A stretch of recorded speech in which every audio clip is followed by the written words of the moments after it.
The company of the prophets said to Elisha, Look, the place where we meet with you is too small for us. Let us go to the Jordan, where each of us can get a pole, and let us build a place there for us to meet. And he said, Go. Then one of them said, Won't you please come with your servants? I will. Elisha replied, and he went with them. They went to the Jordan and began to cut down trees. As one of them was cutting down a tree, the iron axe head fell into the water. Oh no, my lord, He cried out. it was borrowed. The man of God asked. Where did it fall? When he showed him the place, Elisha cut a stick and threw it there, and made the iron float. Lift it out. He said. Then the man reached out his hand and took it. Now the king of Aram was at war with Israel. After conferring with his officers, he said, I will set up my camp in such and such a place. The man of God sent word to the king of Israel. Beware of passing that place, because the Arameans are going down there. So the king of Israel checked on the place indicated by the man of God. Time and again Elisha warned the king so that he was on his guard in such places. This enraged the king of Aram. He summoned his officers and demanded of them, Tell me, which of us is on the side of the king of Israel? None of us, my lord the king. said one of his officers. But Elisha, the prophet who is in Israel, tells the king of Israel the very words you speak in your bedroom. Go, find out where he is, The king ordered. so I can send men and capture him. The report came back. He is in Dothan. Then he sent horses and chariots and a strong force there. They went by night and surrounded the city. When the servant of the man of God got up and went out early the next morning, an army with horses and chariots had surrounded the city. Oh no, my lord! What shall we do? The servant asked. Don't be afraid. The prophet answered. Those who are with us are more than those who are with them. And Elisha prayed. Open his eyes, Lord, so that he may see. Then the Lord opened the servant's eyes, and he looked and saw the hills full of horses and chariots of fire all around Elisha. As the enemy came down toward him, Elisha prayed to the Lord. Strike this army with blindness. So he struck them with blindness, as Elisha had asked. Elisha told them, This is not the road, and this is not the city. Follow me, and I will lead you to the man you are looking for. and he led them to Samaria. After they entered the city, Elisha said, Lord, open the eyes of these men so they can see. Then the Lord opened their eyes, and they looked, and there they were inside Samaria. When the king of Israel saw them, he asked Elisha, Shall I kill them, my father? Shall I kill them? Do not kill them. He answered, Would you kill those you have captured with your own sword or bow? Set food and water before them so that they may eat and drink, and then go back to their master. So he prepared a great feast for them, and after they had finished eating and drinking, he sent them away, and they returned to their master. So the bands from Aram stopped raiding Israel's territory. Sometime later, Ben-Hadad, king of Aram, mobilized his entire army and marched up and laid siege to Samaria. There was a great famine in the city. The siege lasted so long that a donkey's head sold for 80 shekels of silver, and a quarter of a cab of seed pods for 5 shekels. As the king of Israel was passing by on the wall, a woman cried to him, Help me, my lord, the king! The king replied, If the Lord does not help you, where can I get help for you? From the threshing floor? From the winepress? Then he asked her. What's the matter? She answered, This woman said to me, Give up your son, so we may eat him today. And tomorrow we'll eat my son, so So we cooked my son and ate him. The next day I said to her, "Give up your son so we may eat him." But she had hidden him. When the king heard the woman's words, he tore his robes.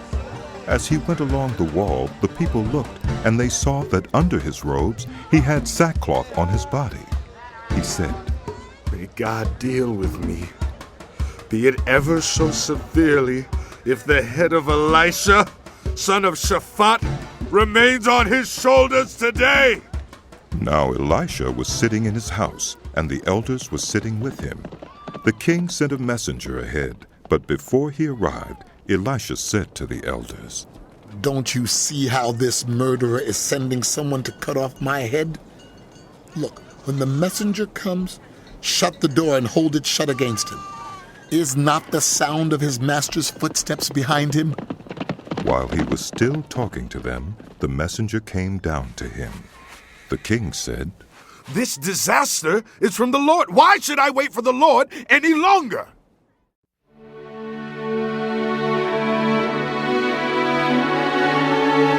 The book of 2 Kings continued.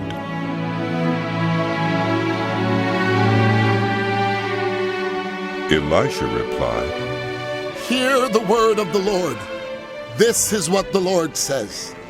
About this time tomorrow, a seer of the finest flour will sell for a shekel, and 2 seers of barley for a shekel at the gate of Samaria. The officer on whose arm the king was leaning said to the man of God, Look, even if the Lord should open the floodgates of the heavens, could this happen? You will see it with your own eyes, answered Elisha.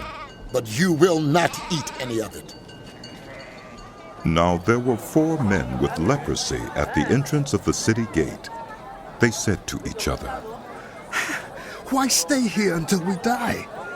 If we say we'll go into the city, the famine is there, and we will die. If we stay here, we will die. So, let's go over to the camp of the Arameans and surrender. If they spare us, we live. If they kill us, then we die. At dusk they got up and went to the camp of the Arameans. When they reached the edge of the camp, no one was there, for the Lord had caused the Arameans to hear the sound of chariots and horses and a great army, so that they said to one another, Look, the king of Israel has hired the Hittite and Egyptian kings to attack us. So they got up and fled in the dusk, and abandoned their tents and their horses and donkeys. They left the camp as it was and ran for their lives. The men who had leprosy reached the edge of the camp, entered one of the tents, and ate and drank. Then they took silver, gold, and clothes, and went off and hid them. They returned and entered another tent and took some things from it, and hid them also. Then they said to each other, What we're doing is not right. This is a day of good news, and we are keeping it to ourselves. If we wait until daylight, punishment will overtake us. Let's go at once and report this to the royal palace. So they went and called out to the city gatekeepers and told them, We went into the Aramean camp and no one was there. Not a sound of anyone.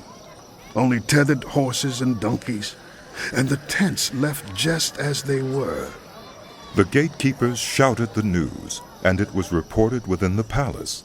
The king got up in the night and said to his officers, I will tell you what the Arameans have done to us. They know we are starving, so they have left the camp to hide in the countryside, thinking they will surely come out, and then we will take them alive and get into the city. One of his officers answered, Have some men take 5 of the horses that are left in the city. Their plight will be like that of all the Israelites left here. Yes, they will only be like all these Israelites who are doomed. So let us send them to find out what happened. So they selected 2 chariots with their horses, and the king sent them after the Aramean army. He commanded the drivers, Go and find out what has happened. They followed them as far as the Jordan, and they found the whole road strewn with the clothing and equipment the Arameans had thrown away in their headlong flight. So the messengers returned and reported to the king. Then the people went out and plundered the camp of the Arameans.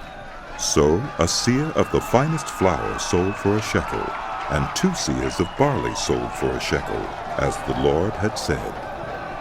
Now the king had put the officer on whose arm he leaned in charge of the gate, and the people trampled him in the gateway, and he died, just as the man of God had foretold when the king came down to his house. It happened as the man of God had said to the king. About this time tomorrow, a seah of the finest flour will sell for a shekel, and 2 seahs of barley for a shekel at the gate of Samaria. The officer had said to the man of God, Look, even if the Lord should open the floodgates of the heavens, could this happen? The man of God had replied, You will see it with your own eyes, but you will not eat any of it. And that is exactly what happened to him, for the people trampled him in the gateway, and he died.